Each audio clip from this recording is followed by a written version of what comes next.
Olá pessoal, sejam todos muito bem-vindos. Hoje eu vou fazer uma análise técnica sobre o percurso, condições climáticas e detalhes envolvendo hidratação de forma rápida e sem enrolação da Maratona Internacional de Florianópolis, que acontece no dia 31 de agosto, ou seja, no próximo domingo, pois hoje eu estou falando do dia 24 de agosto, uma semana antes da data da maratona. Essa prova também vai ser uma prova muito importante para mim, pois vai ser o meu debut nos 42 quilômetros. Eu nunca fiz essa distância, venho fazendo o ciclo para essa maratona já faz alguns meses, então vai ser um momento bem especial. Para quem não me conhece, meu nome é Lucas Figueiredo, sou nutricionista esportivo e atendo diversos atletas, tanto de corrida, ciclismo, triatlo, natação, enfim, vários atletas de todo o Brasil e também de vários lugares do mundo. Bom, vamos lá, sem enrolação, vamos começar a conversar rapidinho aqui sobre a questão do percurso. Aqui no YouTube já tem diversos vídeos falando detalhadamente sobre o percurso, então eu vou fazer um apanhado rápido sobre alguns detalhes e pontos que, na minha opinião, são os mais importantes. Bom, todo mundo sabe que a largada vai ser lá na beira-mar norte, né? Então, quando a gente inicia, a gente começa a descer em direção ao sul da ilha, já, né? Aonde, a partir do terceiro quilômetro, é um ponto já bem importante, que é a partir do terceiro quilômetro, onde a gente começa já a passar pela ponte, né, que é a ponte mais emblemática de Florianópolis, pois é a ponte que conecta o continente à ilha, e também é um ponto importante para quem vai estar correndo, pois é um ponto onde tem uma certa altimetria. Analisando o percurso no Strava, a gente tem uma informação lá de que a ponte tem uma elevação de 25 metros, mas a gente já vem anteriormente em uma elevação média de 5, 7 metros, então nós devemos subir na ponte uns 20 metros. Conversando com várias pessoas que já fizeram a prova, todas me passaram que a ponte é um ponto importante, né? Principalmente porque é o início de prova, onde todo mundo está ainda se adaptando com o ritmo de prova, se acostumando, fazendo com que a frequência cardíaca já entre naquela condição de prova mesmo, mais normalizada, mais estável. Então muitas pessoas chegam nesse momento, no quilômetro 3, ali no início da ponte, e erram ao tentar manter o mesmo ritmo subindo a ponte. Então, pelo que todo mundo que já fez essa prova me passou, controlar um pouco o ritmo nessa subida da ponte faz total sentido. E aqui eu já reforço um ponto interessante, que nós vamos linkar um pouquinho sobre percurso e também pontos de hidratação. Eu analisei toda a documentação da maratona e lá eles não são explícitos ao nos falar sobre quantos quilômetros, a cada quantos quilômetros a gente vai ter os pontos de hidratação. Se vai ser 3 ou 5 quilômetros. Geralmente, nós temos cada PC, cada ponto de controle, a cada 3 quilômetros. Se isso for verdade, então, nós vamos ter um ponto de hidratação logo antes de subir a ponte. Então, se isso acontecer, eu acho até interessante a gente já usar isso a nosso favor, pois a gente pode usar esse momento de subir a ponte para pegar um pouco de água, já ir hidratando e usar isso para trabalhar o nosso psicológico, para não forçar nessa subida. Então a gente dá uma leve reduzidinha no ritmo, para ir tomando um pouquinho de água enquanto a gente sobe a ponte, chega lá em cima, depois é descida e segue o baile. Bom, aí depois disso, então, a gente passa a ponte, entra no continente, lá dentro do continente a gente não tem mudança de altimetria, nós descemos aqueles 25 metros, voltamos lá para os 6 metros e ficamos ali até o retorno para subir a ponte novamente de volta. E ali no quilômetro 12, né, que é onde a gente começa a subir a ponte novamente, é um ponto bem importante, pois, novamente, a gente tem que controlar e cadenciar esse ritmo. Então, todo mundo que já fez essa prova acabou compartilhando que esse momento é um momento crucial. Se você já conversou com alguém que também fez essa prova outras vezes, né, todo mundo relata que os primeiros 21 quilômetros são a distância, né, mais crítica da prova, onde tem maior altimetria. Então, é durante essa meia maratona que a gente tem que ter mais cuidado com relação à manutenção do ritmo, para não forçar muito em determinados momentos e acabar quebrando. Bom, então, novamente, no quilômetro 12, nós subimos a ponte e começamos a ir em direção à parte sul da ilha.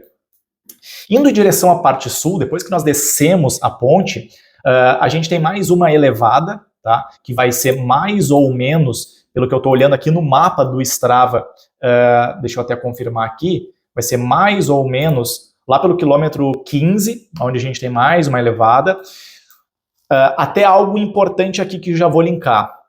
Eu estava dando uma olhada na questão das condições climáticas que a gente tem hoje, lembrando, uma semana antes da prova, hoje dia 24 de agosto, domingo, então a gente sabe que previsão muda a todo instante, então tudo pode mudar até lá, mas o que a gente tem de informação hoje. Analisando duas plataformas de análise climática, estou usando aqui o Wind e o WindGuru, duas plataformas que eu gosto de utilizar. Nós vamos ter no domingo uma quantidade de vento moderada, tá? Entre 7, 8 nós, só que a gente vai ter um pouco de rajada de vento um pouquinho mais elevada, média de 17 nós. Só que vai ser um vento norte. Para quem já viu outros vídeos, para quem conhece, né, a ilha, sabe que o maior problema do vento em Florianópolis é o vento sul.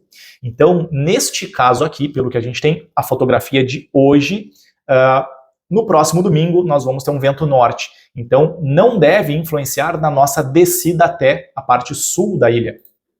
Então, a gente vai ter toda essa descida que tem uma certa altimetria ali, né? A gente tem algumas elevadas, até a parte dos 20 quilômetros, que é lá onde a gente faz o retorno.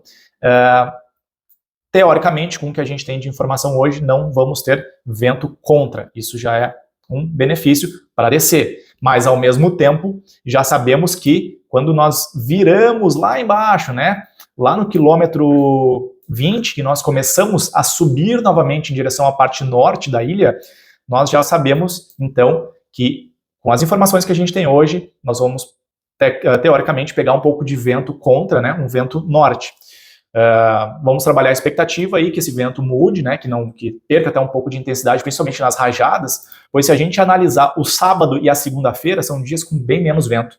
O domingo que acaba hoje, né, tendo uma informação de um pouco mais de vento. Mas enfim, parte positiva é que não está marcando chuva, tem umas boas nuvens ali, condição climática, já aproveitando aqui para compartilhar com vocês, no WindGuru nos passando uma temperatura média entre 19 e 21 graus, tá? Não vai ser tão frio, né? Para mim, para correr, eu gosto de uma temperatura mais baixa, perto de 10, 11 graus ali, para mim é perfeito para correr. Foi a temperatura que eu, por exemplo, peguei na meia maratona internacional de Porto Alegre, que eu fiz esse ano, e achei ótima, e consegui fazer o meu melhor tempo aí do ano. E então, mais ou menos isso, tá? Então, quando a gente retorna lá no quilômetro 20, lá embaixo no sul da ilha, a gente começa a retornar em direção à parte norte, e nessa parte do percurso, a gente ainda vai pegar algumas elevadas, né? A entrada e saída do túnel, para quem conhece lá ou para quem não conhece, sabe que tem um falso plano ali para entrar e sair do túnel, que tem que ter um pouco de cuidado também. E depois, né, os viadutos ali que vão ter, né, vão ser 2 até a gente retornar até o quilômetro 27,5, 28, que é onde acaba os viadutos e começa a prova a ficar totalmente plana. Então, resumindo, a parte do percurso mais difícil, a gente sabe que a dificuldade do percurso da Maratona Internacional de Florianópolis, ela começa ali no quilômetro 3, onde começa a subir a ponte, e depois finaliza esse momento mais complexo, envolvendo sobe e desces, seja de entrada e saída de túnel, seja de subidas e descidas ali de alguns lugares, isso acaba pelo 27,5, 28, tá? Então até lá a gente tem pelo menos alguns falsos planos aí que acabam impactando um pouquinho na dinâmica da corrida. Mas depois que passamos disso, então, a prova fica muito mais tranquila relacionado a esta questão, né? A gente sabe que a partir do 28 é onde a maratona começa a ficar bem mais complexa, em função de cansaço, fadiga e tudo mais. E a partir, então, desse 28, a gente segue em direção lá ao norte da ilha, vai voltar passando pela linha de largada, e depois vai indo beira-mar até lá o quilômetro 35, mais ou menos, onde a gente faz o retorno no 35 e começa a voltar lá para a linha de chegada. Então, mas toda essa parte aqui é uma parte super plana, super tranquila, e que, na minha opinião, por tudo que eu pesquisei e que eu tive de informação, é um momento aí onde, teoricamente, não deve ter muito impacto. O que pode acontecer é que essa zona que a gente for ali do quilômetro 28 em diante, tá? Que é uma região plana, porém já pega o final da prova, que já é um momento desgastante, a gente, como corre uma grande parte desse momento beira-mar, então a gente vai estar muito exposto ao vento. E esse vento é um vento norte. Então, analisando hoje, eu acho que isso pode impactar um pouco, né? Porque a gente vai pegar alguns trechos ali de vento contra, esse vento que vem do mar ali sem nenhuma proteção, né? E que pode de alguma forma, acabar impactando um pouquinho na dinâmica de ritmo. Então, a gente tem que ter um pouquinho de atenção nisso, né?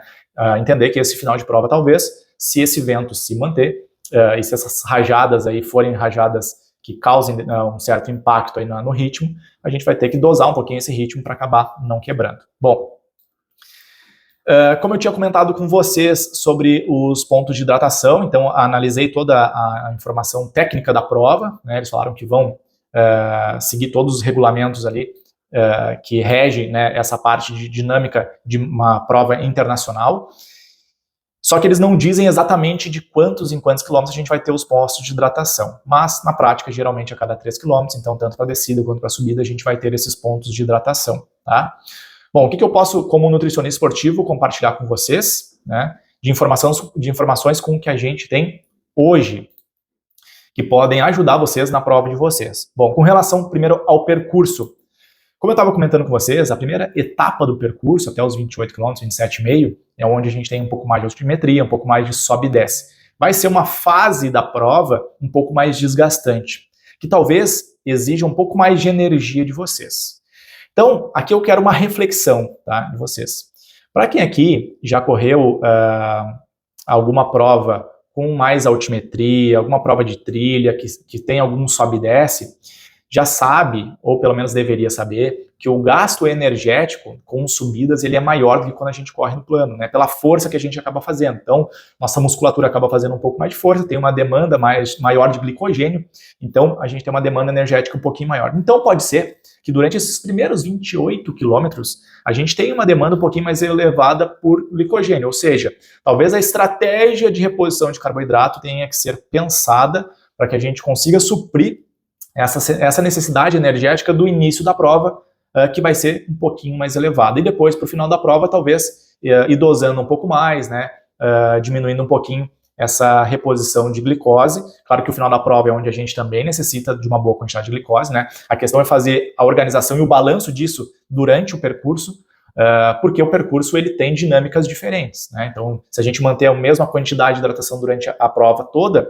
pode ser que no começo falte um pouco e no final sobre, entende? É isso que eu quero trazer para vocês, uma reflexão. Mas claro, isso tem que ser pensado primeiramente junto ao nutricionista de vocês, então é muito importante, eu espero que vocês tenham um acompanhamento de um nutricionista esportivo para ajudar a cuidar dessa dinâmica da prova de vocês, né? Também pensar isso junto com o treinador, em função da análise de ritmo e toda a proposta que a prova vai ter para vocês, tá?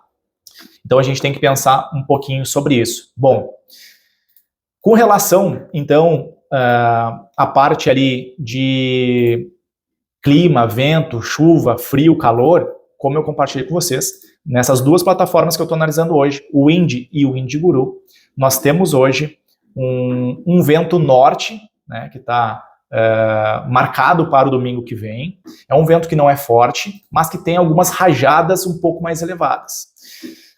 Não acho que seja ao ponto de atrapalhar. Hoje, a fotografia que a gente tem não é um vento que, na minha opinião, atrapalhe, tá? Mas a gente tem que ficar atento e acompanhando nos próximos dias para ver como isso vai ficar.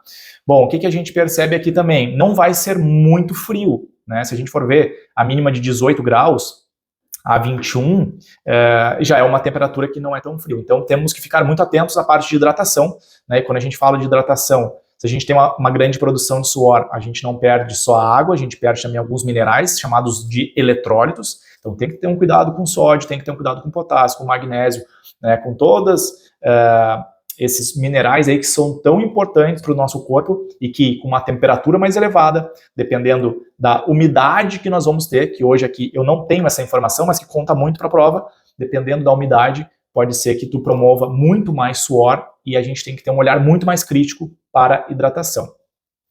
Porque a gente sabe, né, que, por exemplo, meia maratona ou maratona de Porto Alegre esse ano, que foi bem frio, né, que a gente estava lá na casa dos 10 graus, geralmente a nossa taxa de suor é muito mais baixa. A necessidade de reposição hídrica é menor, né? A perda de eletrólitos e sódio também é muito menor. Então, a nossa nutrição e a nossa hidratação tem que estar ajustada às condições climáticas de cada prova. Então, de novo, converse com o seu nutricionista, alinhe com ele todas essas estratégias, que eu tenho certeza que isso vai ser muito importante e vai definir se tu vai conseguir entregar uma prova no formato que tu treinou e espera, tá? Bom, então já vimos aqui sobre a questão do percurso, já conversamos um pouquinho sobre os pontos de hidratação e sobre o clima. E também já fiz uma geralzinha aqui e dei uma ideia e uma dica para vocês refletirem sobre a questão da reposição de glicogênio relacionada aos géis, né, principalmente, e porque, na minha opinião, como a gente tem essa diferença de altimetria durante a prova, tu vai ter demandas energéticas diferentes, então vale a pena pensar sobre isso. Se daqui a pouco, essa estratégia nutricional relacionada à reposição de carboidrato, ela não tem que ser pensada durante o percurso, quilômetro a quilômetro, certo? Então era isso, como eu falei para vocês, hoje era uma análise rápida, sem enrolação, de todo esse contexto que envolve a Maratona Internacional de Florianópolis, e conforme eu for passando aqui os dias, e caso mude alguma coisa da dinâmica, principalmente relacionada ao clima, eu volto aqui para conversar com vocês. Para quem não me segue ainda no Instagram, vai lá, @nutr.lucas. Eu fico lá compartilhando tanto questões envolvendo meus treinos, minha rotina, quanto questões de consultório, informações científicas. Eu tenho certeza que para ti vai ajudar bastante, principalmente se tu é atleta de corrida, de natação, de ciclismo e se tu gosta de atividade física, certo? Estamos juntos. Se gostou desse vídeo, por favor, se inscreva aqui no canal, deixa um comentário aí falando se tu vai participar da prova ou não. Quero saber a tua opinião, o que tu espera dessa Maratona Internacional de Florianópolis, se tu vai fazer os 42 ou os 21, o que tu vai fazer e se tu já fez essa prova alguma vez, conta aí pra nós, vai ser muito útil, certo? Estamos juntos, um abraço, até mais.